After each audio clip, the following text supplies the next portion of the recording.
they may change on you. Monday, they love you. Tuesday, they hate you, right? Monday, they were screaming Hosanna for Jesus. And then by that Friday, they were saying crucify him. So people will come and go. Situations will come and go. Things will come and go. But that higher power.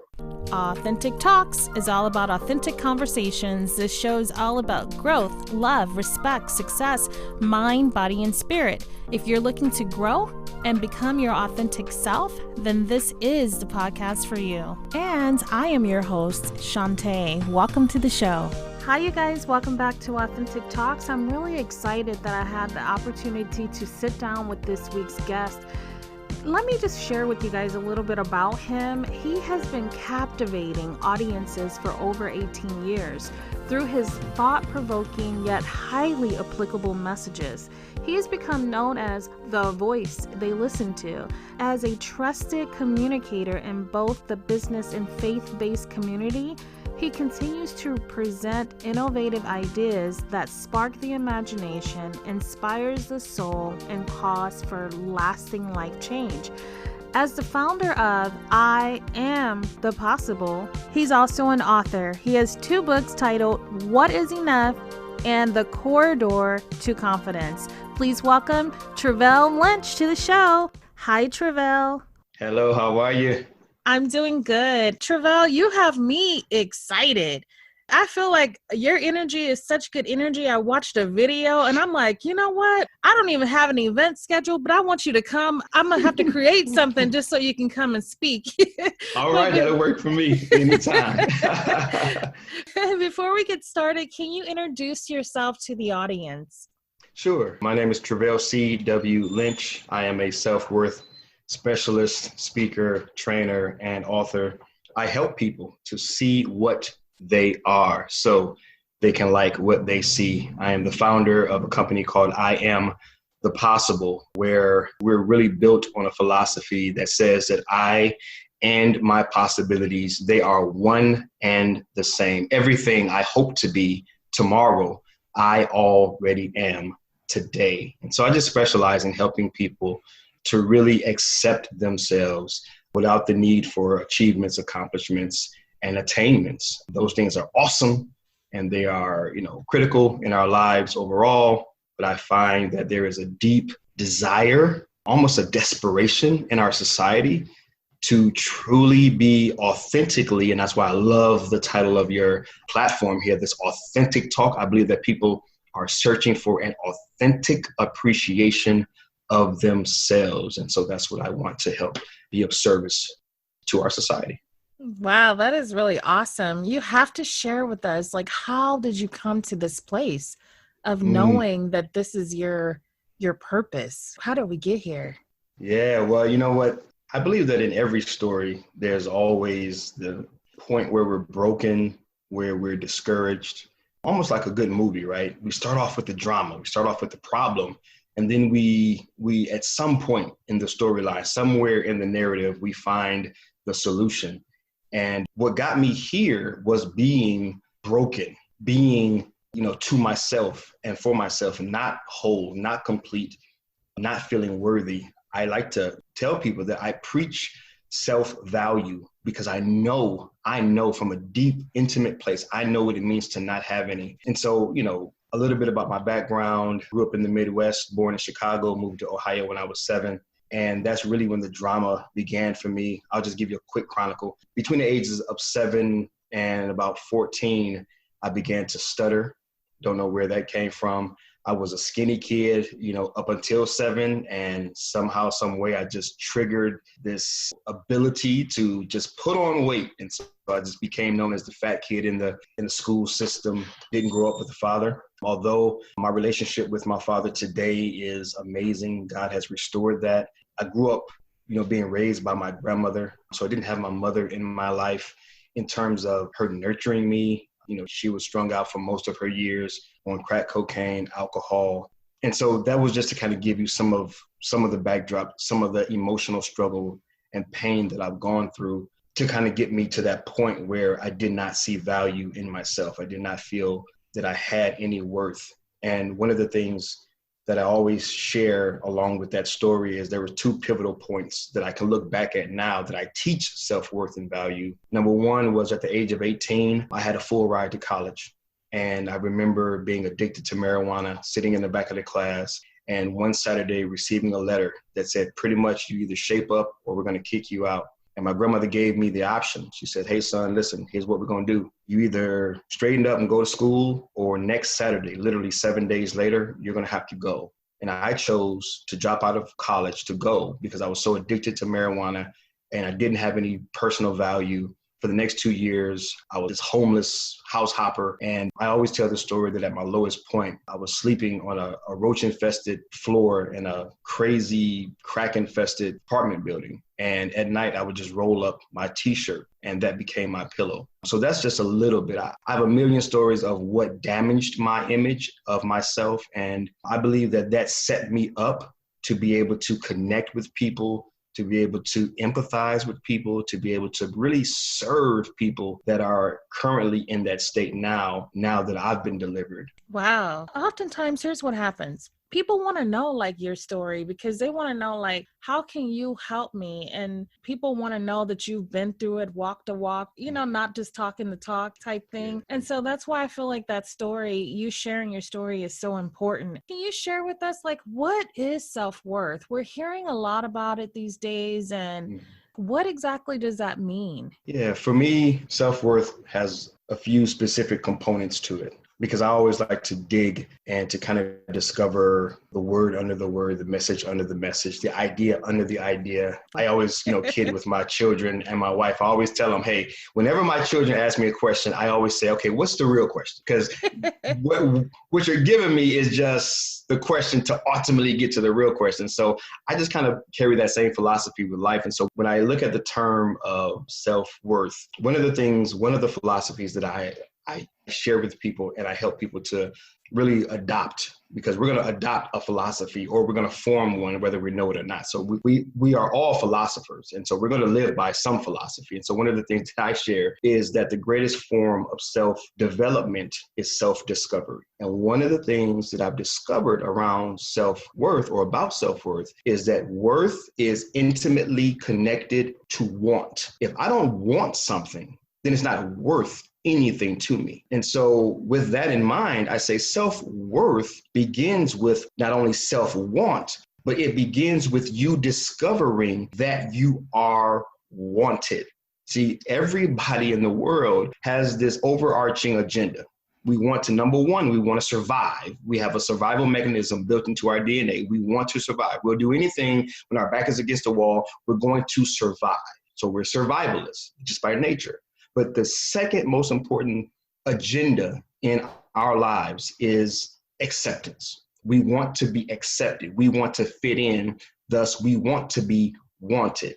So I know I gave you a long answer, but self-worth is self-want, and it is connected to the idea, because that's how you establish self-worth, is really accepting the idea that you are wanted. Now that's where it gets tricky, because depending on what source of that want you depend on, then that's going to determine how stable your self-worth is. And what should people really be depending on? Is there like a right or wrong answer to that? So I'm going to give you my truth, my story, because that's something that I've learned with public speaking, preaching, teaching, is that all I can offer you is my story, but I do not play the politics. I do not play religion. I do not try to, win you to either side. I'm just going to tell my truth, and, you kind of connect the dots. And I'm kind of speaking to the audience, is that I don't want to alienate anyone, but I am a Christian. I am a man of faith. I am a pastor. So I believe, a lot of my philosophy is biblically based. And so for me, whether you call it Jesus, whether you call it Buddha, whether you call it Allah, whether you call it Father Nature, Father World, Universal God, energy, spirit, however you name it or frame it, I believe that the most stable place for you to depend for your source of self-value, self-significance, self-worth is something greater than yourself. Mm-hmm. Again, now my place is Jesus. My life changed when I was locked up, because that's another part of my story that I didn't tell. when I was locked up facing 15 years for grand theft, and by the way, I did it. I was guilty as charged, but God came through and ironed it all out. Amazing story of God's grace and mercy in my life. But facing 15 years for a crime that I committed, it was in that jail cell on a Sunday morning that I heard for the first time this story about this man named Jesus. And in that moment, as we say in our society, I gave my life to God. I gave my life to Christ. And so that for me was the game changer. So I look to God, I look to the Bible as my reference of who I am, why I am, and most importantly, what I am, which gives me my most stable foundation for self-worth, because what's written isn't going to change. Now, if people give you your worth, they may change on you. Monday, they love you. Tuesday, they hate you, right? Monday, they were screaming Hosanna for Jesus. And then by that Friday, they were saying crucify him. So people will come and go. Situations will come and go. Things will come and go. But that higher power, whatever you believe in, that God, that creator that wanted you, that created you, that allowed your life to be, that's a stable place for you to invest your identity and your self-worth. I love it. I absolutely love it. That was the first time you had learned about like Jesus. Yeah, no, it was it was funny how it happened, because I was in there. So we went into the weekend, and Sunday morning, the bailiff, or whoever that guy is that kind of like controls who gets out and who comes in, he comes down the hall and he says, "Hey, we're going to have a Sunday service. Anyone who wants to go, it's about an hour, line up." And all I thought about truly was just getting out of the cell block. Like, it wasn't like, oh, I'm going to go find God, or, oh, my whole life is about to change. All I wanted to do was get out of the cell block because I was so bored. Like, the TV's on one channel all day long. You're sitting around with these guys. You just don't want to be there. So any change was good. So to answer your question, Sunday morning came, they offered me an hour to get a change of pace. I said, man, I'm all for it. I lined up.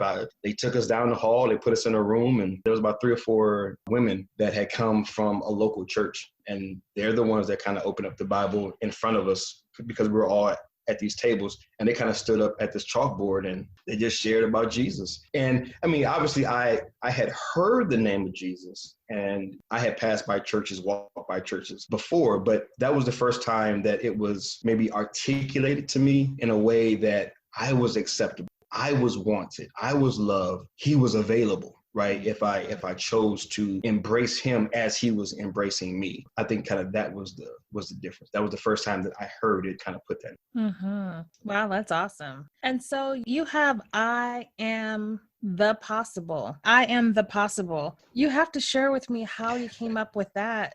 Yeah, I am the possible. I don't remember the exact moment that I got the name. I do remember the season of life in which I was in and the events that led up to it. But I don't remember oh, it was June 30th of 1995. It wasn't like that, but it was, right. Yeah, I'm bad with the dates and all of that stuff. I just really live my life by seasons. Oh yeah, in that space, these things happened, right?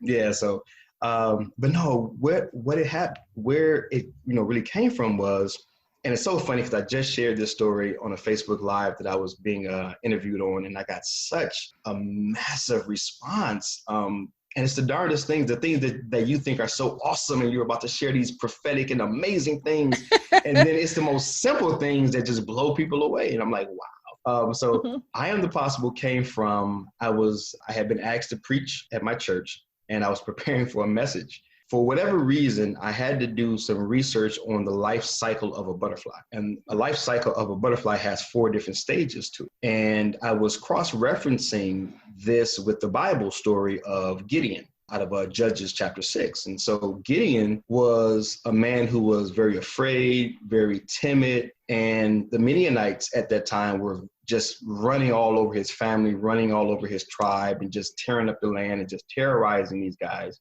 And Gideon found himself in a wine press, hiding out from these armies. And so the storyline, the narrative kind of sets him up to be a coward, to kind of be afraid, to kind of be timid, to be anything other than what the angel of the Lord came to say that he was. And so this is all going to tie back to the butterfly in just a moment. So the angel comes to Gideon and he says, "Hey, mighty warrior." You're going to do X, Y, and Z. You're going to basically deliver your people. And Gideon's response is, hey, I'm not going to do anything. My family is the least, like we are the weakest clan in Israel. And I am, of my family, the weakest one possible. So his view on himself, his personal image of himself was, I'm weak, I'm the lowest, I'm the last. Don't come to me with anything, let alone this concept of mighty and let alone being a warrior. And so his idea was, this is what I am. I'm weak, I'm frail, I'm timid. Okay. But yet the Lord saw mighty warrior. So oftentimes in life, we see ourselves in one place, but our Creator sees us in another place. Mm-hmm. So the life cycle of a butterfly has 4 stages. It's the egg, it's the caterpillar, it's the pupa, the little green thing that we see hanging from the tree, and then it's the butterfly, the one that we see flapping its wings and flying from flower to flower. And I always tie these stories together because scientifically, it's been proven that although we, call and see a butterfly as the winged, free, liberated creature that flies and flutters and is beautiful and is mosaic, and it's this picture of liberation and beauty going from flower to flower. And I've tested this so many times. I've had people, I would tell them, hey, draw me a butterfly. And sure enough, they would draw that butterfly, the one that we all know and love. But scientifically proven, a butterfly is a butterfly in and of itself from the moment of conception. At the egg stage, it is a butterfly. It's just at the egg stage. When it's a caterpillar, it is a butterfly. It's just at the caterpillar stage. When it's wrapped up in its cocoon, it's a pupa. It's still a butterfly. It's just at the pupa stage. So why and how does this all tie in? I am is a present tense word. It is I am right now, today. Mm-hmm. The possible is futuristic. It is something yet to be, something yet to become. And so when I say I am the possible, what that statement literally says is I am that which I am becoming. That's why I said I and my possibilities are one and the same. We're the very same thing. That which I hope to be tomorrow, I already am today. A butterfly egg, you already are a butterfly. Gideon, you already are a mighty warrior. Yet you're at this stage that doesn't change what you are. And I just dream about a world where it's full of people that no matter what stage of life we find ourselves in, no matter what stage of development we find ourselves in, we can say about ourselves, I am that which I am becoming. And so I can feel good. I can have self-value. I can have self-worth. I can love myself. I can accept myself. I can appreciate myself right where I am, no matter where I am. And wow. I hope that makes sense. It makes sense. Well, I'm just saying for you, it totally makes sense to me. Yeah, it do. When you try to communicate, it's like, what did you just say? So no. I hope it makes sense for you. I think you're an amazing communicator. Oh, you're able to definitely get your point across, explain it, and it's very inviting, and it just pulls you in, where you could actually forget that, I'm not here where I could forget to ask a question. Oh, wow. So yeah, it's really good. Which leads me into so you're a public speaker as well as a pastor. Tell me how you went into the public speaking. I could see how they correlate though. I really can. Yeah. Well, actually, I'm literally still in transition, to be honest. That is my heart's desire. And that's something I'm praying for and working toward and really doing everything that I can to achieve. But I'm for the most part, I'm still working a corporate job, and I'm building a speaking platform as we speak. I've written 2 books. I'm starting a new podcast, July 4th, a live Facebook. It's a live Facebook broadcast podcast. So I'm just going to just tackle both at the same time. So you know, it's, you know, and I'm putting out content daily on, you know, across social media and YouTube and things such as that. So, you know, it's me in transition. You know, it truly is having to live out I am the possible. Truly is having to live out I am, you know, this speaker. I am this full-time author. I am this person who is adding value to society, one who is making a great contribution at a full-time level, yet I'm at the corporate America stage, right? So I'm actually having to live out my message to the fullest, because I don't see myself behind a desk. You know, I don't see myself investing so many hours in the dreams and the ambitions of a corporation, which isn't bad, but I just know that I'm larger than that space, and it's just only a matter of time before that transition happens. And so, to answer your question, I'm learning to become a full-time public speaker, but the full transition is still happening right now. I understand. What is your ideal engagement? Where do you want to go? Like, is it to the high schools to speak with the youth? Is it on jobs to motivate or inspire their employees? What is your ideal audience? Yeah, it's funny that you asked that too, because it's, you know, I've taken so many speaking courses that tell us to niche down, you know, find your audience, you know, who is it specifically that you're speaking to, where are they, what's the demographics? And not that when it comes to a niche audience, I know that I want to speak primarily within the church and within corporate America. I do see some space within the college student space, but ultimately, I'm looking for those who resonate with my story and resonate with my message of being that perfectionist, being that go-getter, being that high achiever, being that type A personality, because these are the leaders, these are the people who are in what I call, they're in a position where they're pressured to perform, right? So if I had to describe my audience, it's simply those in a position where they are, consistently pressured to perform. So you have this performance-based self-worth and self-value. And so I want to specialize in helping those people who are in that position understand, listen, you don't have to work for your worth.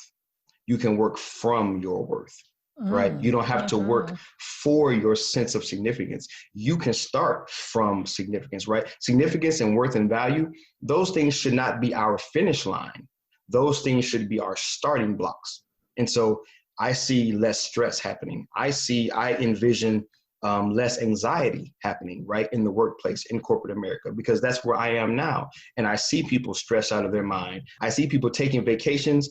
They don't have anywhere to go. They just want to take a break, right? They have nowhere to go. They just want a pause, right, because they're being overwhelmed. And so that's my audience, those who are overwhelmed, overworked, and as I like to say, overlooked, not by other people, but by themselves. So yeah, those people that just, man, we're running on fumes. Our souls are stretched, and our souls are starving, again, for this authentic appreciation of oneself, apart from their achievements and their goals and everything that they can accomplish with their hands. That's who I want to reach. And I'm finding the more I study this idea and the deeper I get into the weeds of this, there really isn't any age group, because from our formative years, we've been conditioned to be this way, right?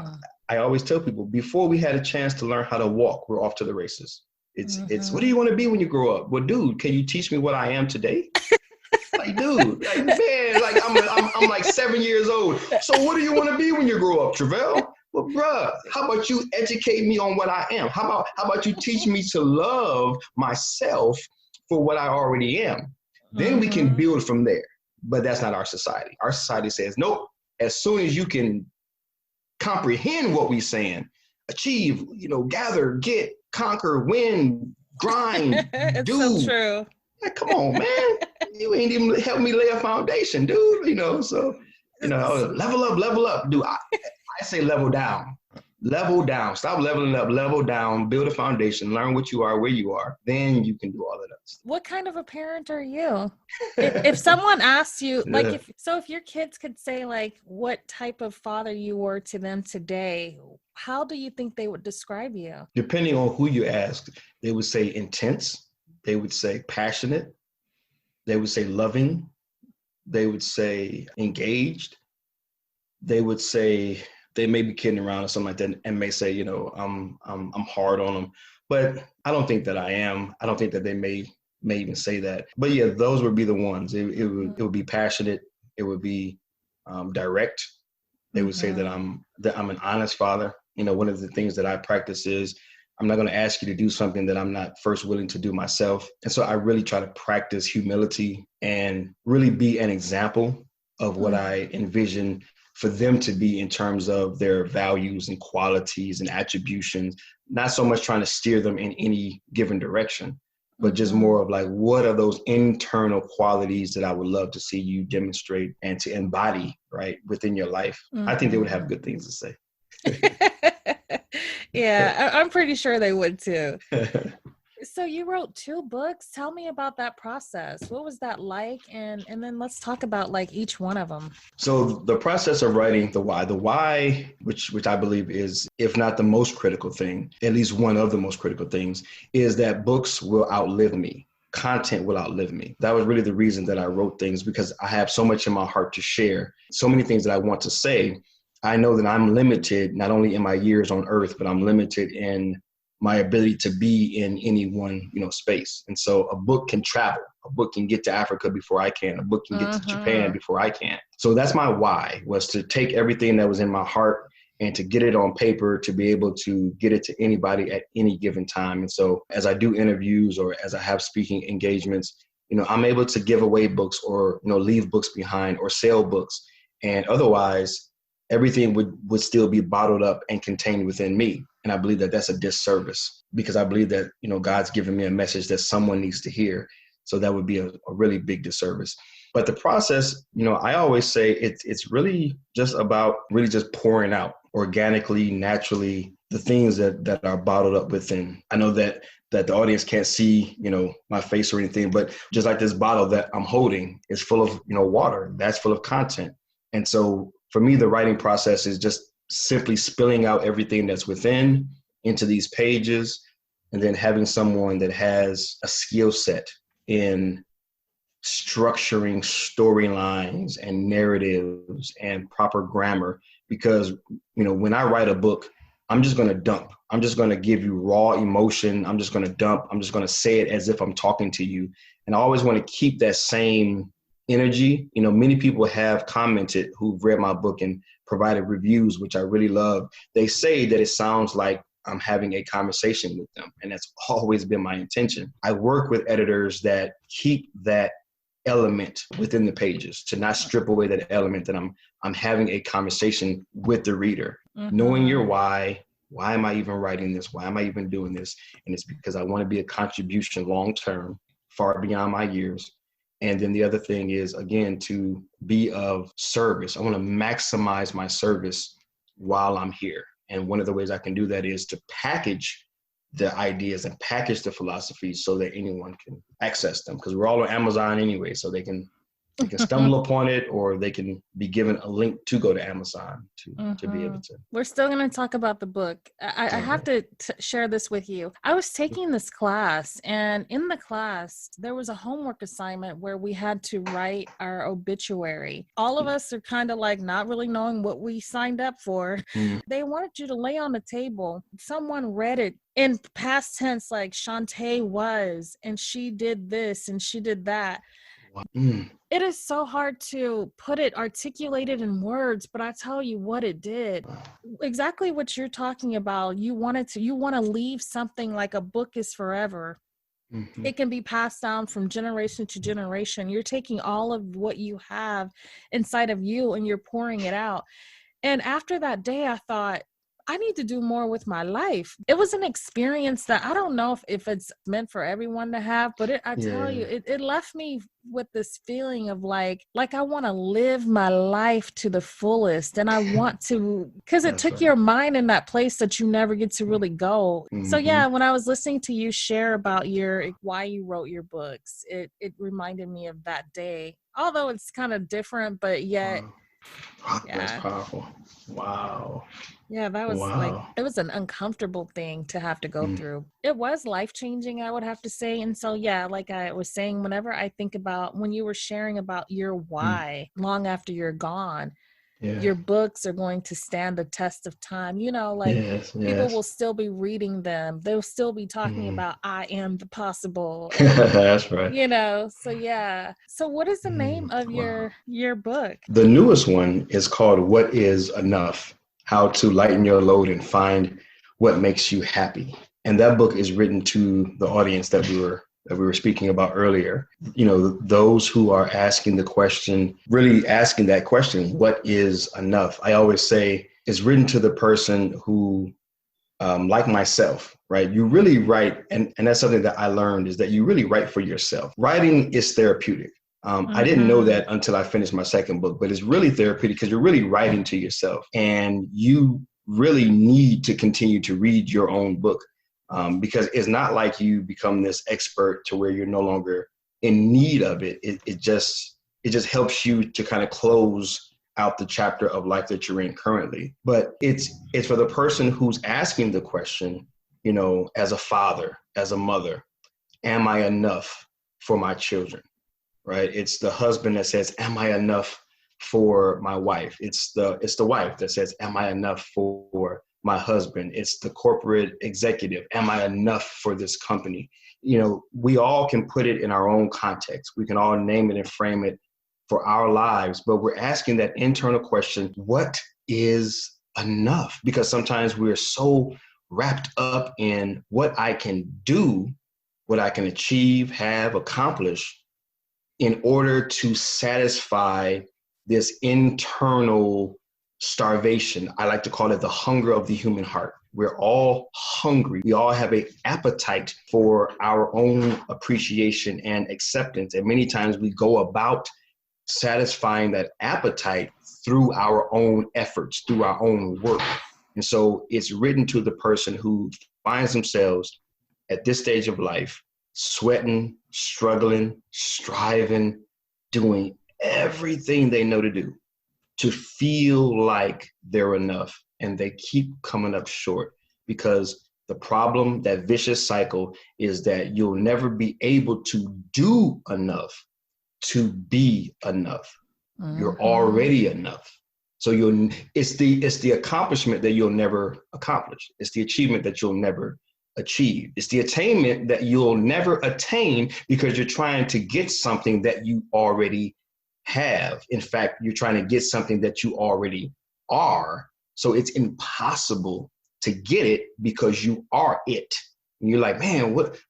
I'm trying to do this to be enough. Well, that's not within you don't decide that. You don't determine that. It's already been determined. And so that's why it feels so restless, because it's not something that's within your control. You came into this world as enough. And so for you to take on the effort, the work, the sweat, the toil of trying to do something in order to achieve that, it sets you up for this just constant, consistent head knocking, just, man, what's going on here? And a lot of people are finding themselves saying, what's going on here? And so that's who I'm writing to. I love it. I absolutely love it, because in our life, like, we're taught all of these different things. It's like you're going in there and just like changing the narrative and breaking down the old beliefs in order to build new beliefs. Because if you go through your whole life believing these things, it's like almost like a rebirthing of the mind. Yeah.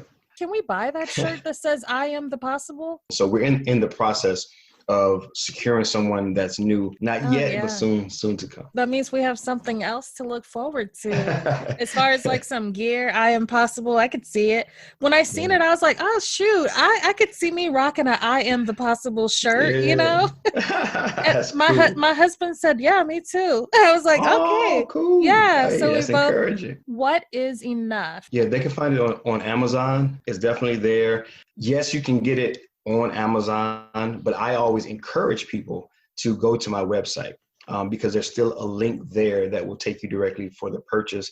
But it also gives me the opportunity to, gather that email so that I can continue to share with you the things that I send out on a monthly basis. One of my goals, being completely transparent, is not just to throw content out there and throw a message out there. I am looking to build community. I am looking to make connections. I am looking to serve people long term because I find that this isn't a one-time deal. When it comes to self-worth, you need a daily diet. You need a consistent diet of I'm enough, I'm good, I'm worthy, I'm precious, I'm acceptable. It's not a one-time fix. And so, I send out monthly messages and I send out other content, not for sale, but solely for service to say, hey, for this month, consider these ideas about you. Hey, for this month, think about these things. Hey, these are some of the things that I've done. They've worked well for me. Perhaps you might want to adopt those things. And so that's my long way of saying I would prefer people go to iamthepossible.com to purchase the book because there I'll, also be able to gather that email and continue to serve you long term. And then you can also still get the book. All right, you guys, you heard that. iamthepossible.com. Everything's the same, so it's pretty easy to not get confused or to, I am the possible. I absolutely love it. When I seen it, I was like, I am the possible. I was like, ooh, yeah. And when I looked at your website, these are like, for me, it's like affirmations is what I call them. When I see I am success, I am achievement, I am contribution, I do affirmations like every day. At some point throughout my day, sometimes I'll put a sticky note with something that if I'm struggling with something, I'll turn it into an affirmation. I am, whatever that struggle is that. But flip it, Yeah. I am not the struggle. Right. For real. No, seriously. No. So yeah, that's how when I was looking at it, I kind of seen it in that way. When you talked about writing a book, it's like you kind of write it for yourself and it's therapeutic. I can really relate to that. That's how I feel when it comes to journaling. Yeah, it's like I write a lot. I'm always with a pen. I keep a little notebook next to my bed. I have one on my desk. And when things come to me, I'll just kind of start writing them down. If I'm stressed out, in addition to, I pray, I meditate, I journal, I have affirmations. I have to do it all, Yeah. No, I do too. Yeah, no, we do. So I have to ask you, what do you do for fun? For fun, I love playing poker. I'm a poker player. Oh. I love fishing. When I look at the things that I like, I love to read. I love fishing, love poker, love golf. Everything I love takes patience. For whatever reason, it fascinates me. I love to run. I'm an endurance athlete, so I run marathons and 10Ks and 5Ks and wow, all that stuff. So COVID really oh man, really guys, we can't. So, but yeah, everything that I'm attached to, I love working out. I'm a personal trainer as well. All of it goes back into loving endurance, loving the patience. Because, when you're fishing, you got to sit there and wait for that fish to hit. Playing poker, you got to, wait for the right hand. You got to pick your spots. Endurance running, this ain't a sprint. You got to mark your miles and keep your pace. And so God just wired me to love endurance. And I love pushing myself in anything that's going to make me wait for some weird reason. So reading, poker, fish, running. When I see people out there playing golf, I'm like, wow. That, Patience. yes. And you're going Yeah. from hole to hole. I do miniature golf, and I think that Oh, one's yeah. fun. But here in Yeah. Arizona, it's hot, and it's totally different than being on the regular golf course, you know. And fishing, back in the day, we did that a little bit. I was afraid to touch the fish. I was like, ah, Right. That's that's my one of wife. those. Wow. We know that you have like 2 amazing books, which we didn't get the other. Oh yeah. The most recent one is called What is Enough. The previous one is called The Corridor to Confidence, a step-by-step guide on teaching confidence or cultivating confidence in prayer. And that one it was really created almost like a men's manual for prayer. That's the center of my life. That's the foundation. That's my rock. Morning prayer, we call it EMP out here. So early morning prayer, meditation, that's how my day begins each day. And I saw the benefits of a life of prayer and contemplation, connecting with our Creator, and even going back to what we were talking about earlier, really making God the source of my significance. And I really saw the improvements in my life, not just from a financial perspective or material perspective, but I saw such an internal peace, such a internal confidence in myself, in who I was, and just my ability to really overcome a lot of things, but understanding that it was the grace of God that was carrying me. And so I saw a lot of men within our church, whenever we would have prayer events or prayer gatherings. We have morning prayer at our church building and online. And after attending these things for many years, I started to notice our numbers when it comes to men. Why aren't men praying? Why aren't men gathering? And I really had to really take a step back and humble myself and say, wait a minute, just because I don't see them praying doesn't mean that they're not praying. Mm-hmm. They're not praying where I'm praying publicly. So then I began to talk with men. And, I found out that not many men are comfortable or confident when it came to prayer. Men don't subscribe to things that they don't do well long term. If they can't do a thing well long term and stroke that ego and have a little pride thrown in there and have a little competition thrown in there, and where we can kind of draw a little self-esteem from it, then we won't roll with it very long. And so prayer really fell into that category as well. And so I said, man, let me write a book of chapter by chapter, step by step. What is prayer? What does it mean? How do you pray? Why should you pray? And really address those key questions, and then give them a template. Okay, when you pray, this is why you're going into prayer. This is what you can say, maybe what you should say. This is maybe what you should think about.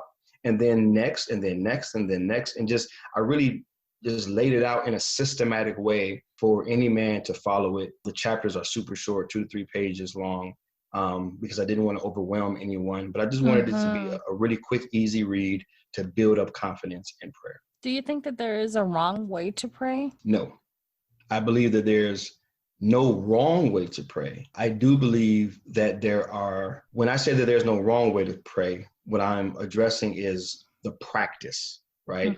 Your posture, the way that you pray, the way that you practice it, right? I don't think that there's any wrong way. You can pray laying down, you can pray on a roller coaster, you can pray, driving down the street. You can pray anywhere, anytime, any way. I do think that you want to get to a point where you're praying with a confidence that who and what you're praying to loves you unconditionally. That would be the only thing where I would say if you had to fit it into a category of praying wrong. Even though with that, I would still quickly say, don't let that stop you. If you can talk to anything outside of you, you're doing good. As my wife say, we are in trouble when we're our own sounding boards. So when if you can pray to anything that you have an idea that is this thing that is higher than me, then you're already doing good. But if I had to say a right or wrong, which I'm very careful to do, if I had to put it in a wrong category, the only way that you can pray wrong, quote wrong, is you're praying and you're crying out and you're asking for help, you're asking for things to change, for things to get fixed, for someone to be healed in the hospital, whatever the situation is, you're praying, but you really don't believe that what you're praying to or who you're praying to, you don't really believe that they love you. And you don't really believe that they accept you. Because if you don't have those elements in there, this person, this entity doesn't really love me. This entity doesn't really care for me unconditionally. Then we'll find a way. As I always say, we're conditioned to be fault finding in our society. We find fault within ourselves very fast. Very difficult to find something right with ourselves. And so even in prayer, we'll say, oh God, heal my mother of cancer. And then we'll say, oh, but you know what? I did do that thing last night. I did treat my child wrong yesterday. I haven't been praying, so why should he answer this prayer? We'll start to self-condemn because we don't really believe that who we're praying to loves us unconditionally. Not just love us, but unconditionally. If you don't have that down, then your own self-doubt and your own self-talk will creep in. And what happened to me? Mm-hmm. This is some time ago. I was going through a really tough time, and it was to the point where I couldn't even articulate a prayer. All I could say was, God, help me. Oh my God. Like, it was literally like where it was like this, I guess you could say like a cry out. I don't know. Like I couldn't. And someone said, just pray about it. And it was my friend. And I said to her, you got to pray for me or with me, because right now I can't even pray. And all I could say was this. It was when my son had got hit by a car and he was in the like ICU. And so I was stressed out to the core. And like, I had made it to the point where I just felt drained and weak and just wore down, and just life, how life will do sometimes, Yeah. And I had cried so much, and I was praying, and I was like, God, just help me. He survived and everything's fine. Like he's in, good shape and stuff. I always on the outside looking at other people going through their situations. I would say, yeah, let's pray about it. Because I grew up in the church. I was born into the church. But have you ever had that before where you just call out and you can't even, they say, I don't know how to pray. And so I encourage you that, just start. Yeah. Just start. Yeah. Just open your mouth. Yeah. Because, it's no matter what your belief is, no matter what you call your God, the one universal thing I believe that we can all agree on, no matter what your religion is that there's this idea that he's spirit, that he's omnipresent, that he's always around everywhere. And so, it just begins by speaking, by opening up your mouth, because no matter what you kind of believe in, and I've been Muslim for several years, I too, growing up with my grandmother, Church of Science, and I was all over the place as well. And the one thread that goes through every religion is the idea that God is able to hear you wherever you are, and that there's a spiritual element to it. And so you don't have to look a certain way, sound a certain way, be a certain way. It's just that they're available. Going back to your message of self-worth, it's huge.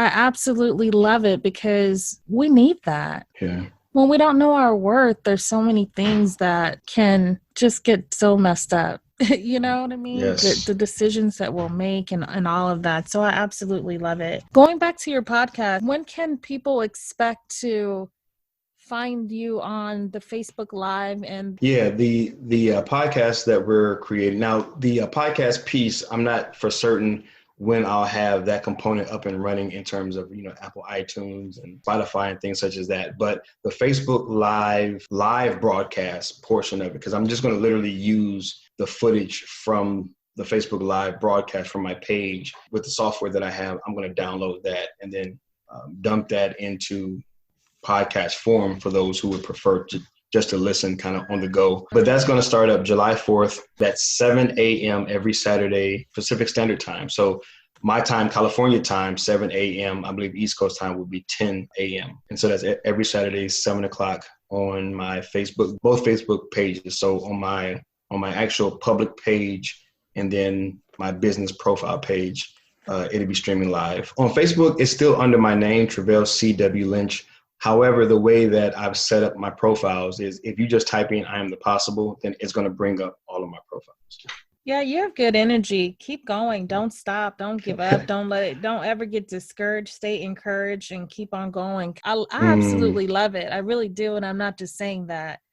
Thank you so much. No, I really appreciate that. This is not an ego stroke. No, I'm keeping it real. Yeah. Keeping it real. No, I so appreciate that. I am the possible. I absolutely love it, you guys. I enjoyed my conversation with Treveal. Be sure to check him out on Facebook on Mondays, Wednesdays, and Fridays, where he will have Facebook Lives. Also, check out his website with the same title, I Am the Possible. And you can also order Treveal's books. He has one titled, What is Enough? How to Lighten Your Load and Find What Makes You Happy. And the other one is called The Corridor to Confidence, a step-by-step guide to cultivating confidence in prayer. You guys, I'm looking forward to those t-shirts coming out. I could just see it now. Can you imagine? Can you picture this? I am the possible. And usually in workplaces, they say, oh, you can't wear t-shirts that have this or that. Well, that one is positive. I'm sure that they would probably want to get on that train as well. I am the possible. I'm looking forward to it. I really am. Treveal, again, thank you so much for taking the time to come on and talk with me on Authentic Talks. And as for my audience, you guys, thank you so much for tuning in. Have an amazing week. I'm Shanta with Authentic Talks.